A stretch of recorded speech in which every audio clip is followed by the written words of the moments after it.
Hey, so in this video, we'll be doing the Easter eggs and predictions for Season 5, Episode 17 of Marvel's Agents of S.H.I.E.L.D. So beware, spoilers do not caught up, plus the promo for the next episode. So, yeah. There weren't a lot of Easter eggs or references in this episode, but the episode itself was a title, or the title of the episode was a reference to what was happening in the episode, like usual, and that was called it's called the honeymoon, which is referring to how Fitz and Simmons were seeing this new adventure going to try to save the world was their honeymoon. So, yeah.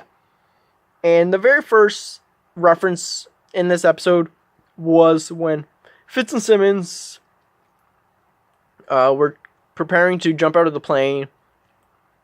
They're getting their parachutes on and all that kind of stuff. And Simmons says, "No trouble with the straps this time." And Fitz replies, "We've come a long way," which is referring to episode 6 of the whole series, where Simmons had this Chitauri virus, and Fitz tried to rescue. Simmons tried to jump out of the plane, and Fitz tried to rescue her, but he couldn't get the parachute on in time. So yeah, and what I really appreciate with this reference is the fact that they have come a long way since then. Because there's no way anyone would have pictured Fitzsimmons, the geeky scientist people, as action heroes that they are now in this season. So yeah, but also coming a long way is the fact that that episode itself actually does have another this reference has another meaning to that episode. Is that since this episode is called the honeymoon. And in the Pacific, episode 6, FZZT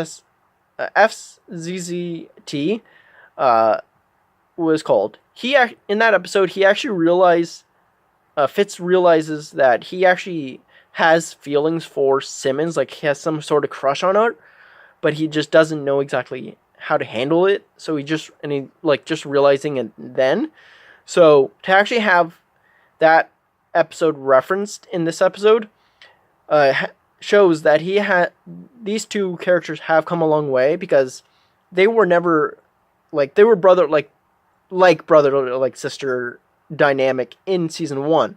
So to actually have them get married and possibly having kids in the future, they have come a long way since season 1. So yeah. And speaking of Fitz, I predicted this in the previous video, but it didn't actually happen in this episode. But once Mac was rescued by Piper immediately asks, "Is Fitz evil again?" That's her very first thing that she asks. And so I'm not sure if that's foreshadowing for the next episode or not, because in the next episode they're in this predicament where they're captured by Ruby and Strucker. So maybe Fitz has to harness his evil side and let him loose on these two characters. I highly doubt. It's possibility, but I don't think it's going to be, because they're that's our expectation probably, and they're going to flip it on her head. So yeah, like they usually do, and I'll talk about that later on a bit. But this base that this rogue team went to see if the chamber was in, was a Hydra base that apparently Gideon Malik knew about. So they referenced Gideon Malik a couple times. They name dropped Ruby or Robin on the S.H.I.E.L.D. side a couple times. So yeah, and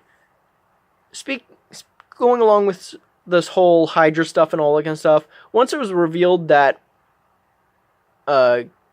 Talbot was a Hydra brainwashed mole sleeper agent in S.H.I.E.L.D., a lot of people were saying he was Winter Soldiered. I understand where they're coming from, because Hydra did brainwash Bucky Barnes to become an assassin or whatever. But my immediate thought was, I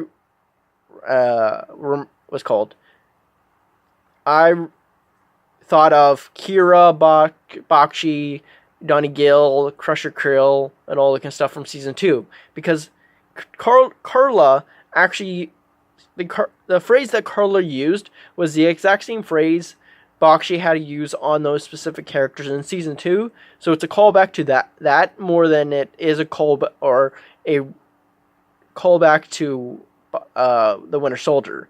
So yeah, it's a similar situation as Bucky Barnes or whatever, but it isn't a real callback to him. More specifically, it's more specific to our show, the show itself. So yeah.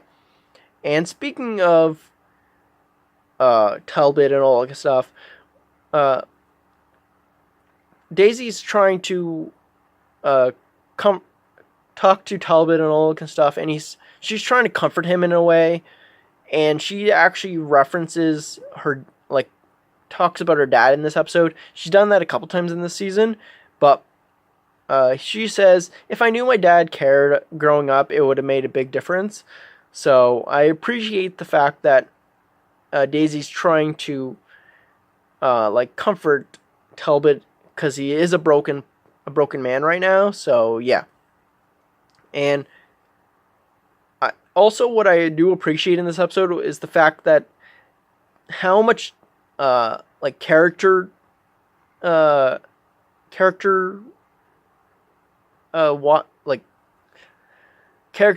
development, I guess, in a way. I don't know exactly the right word, but how they handled Ruby in this episode, because once Ruby confronted her mother, she started talking about how her mother was treating her and all that stuff, and Ruby says that her mother is her weakness, and for a split second, I don't know if anyone else, but for me, I thought she was gonna Ruby was going to end up killing her mother, because the word weakness in this world for Hydra isn't the best thing in the world, but I do like how they handled the situation and all that kind of stuff, because it parallels in a way to what Ward had went through and all that kind of stuff, because we know in Hydra, apparently they raise a dog and they kill it or whatever, and it shows how Ruby as a character is different to how Ward is,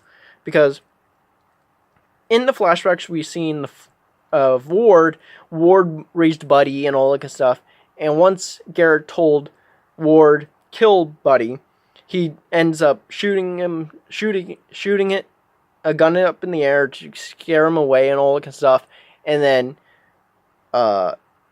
he ends up shooting him from a distance because he just doesn't really want to see it from far, like seeing it face to face or whatever. So, and then he's become a killer because of that, from that defining moment. Whereas Ruby refused to kill her dog because she did not appreciate that tradition in Hydra. So she never killed her weakness.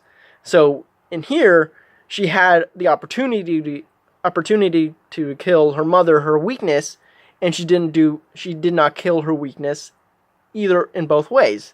So I really appreciate how they handled Ruby in this episode, because she isn't really a killer. She's an evil person, but she's never really killed anyone at this point. She's tried to, but not really. So yeah, I really, really appreciate that. And it's not really a reference or Easter egg or whatever, but I do appreciate the running joke that's going on with Deke, because in the very first episode, they had Deke reference or ask Coulson if he's high on drugs or whatever, and then once Deke returned or came to the past, he hugs a tree, and this woman thinks he's on drugs and all that kind of stuff, and now here he's officially on drugs. So I really appreciate that. And it's like I said, that's about it for Easter eggs or references.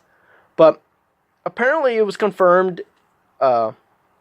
This might be spoilerish, but from here on out, be careful what I'm gonna say.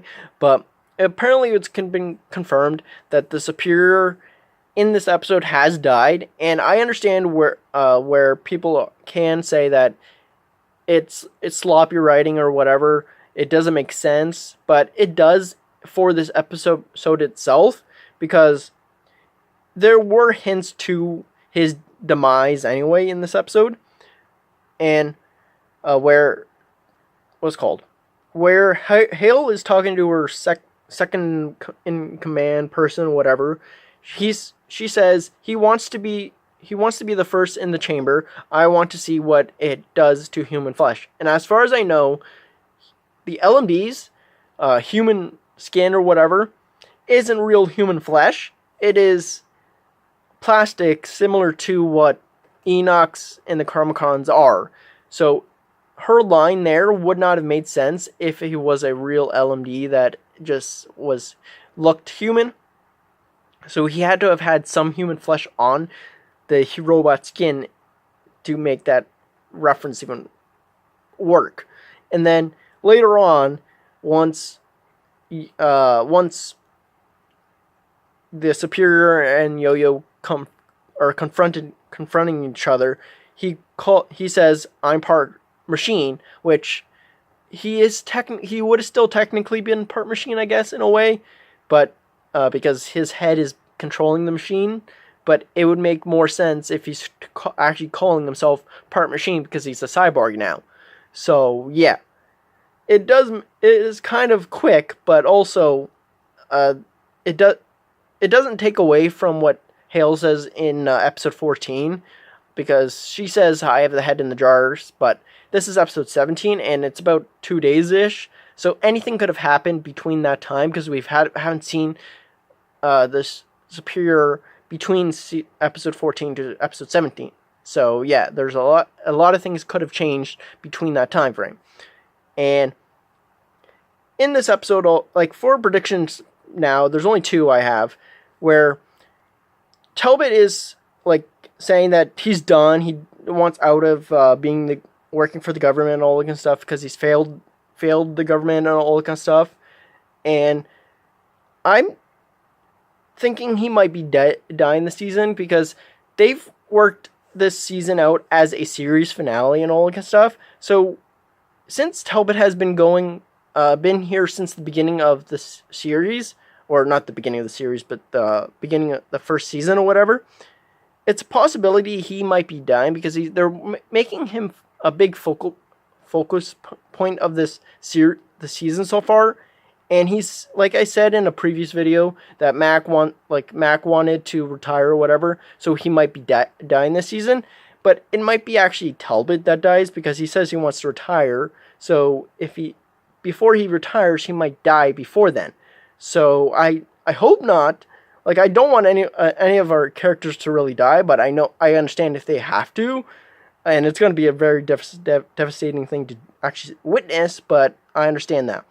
And the only other prediction I have is the fact that the episode's title of next episode is called "The All Roads Lead," and a lot of people are assuming it's a reference to Infinity War or whatever. They're going to have a tie-in or whatever, stuff like that. But I'm assuming it's just a reference to what they're dealing with in this series, or the season.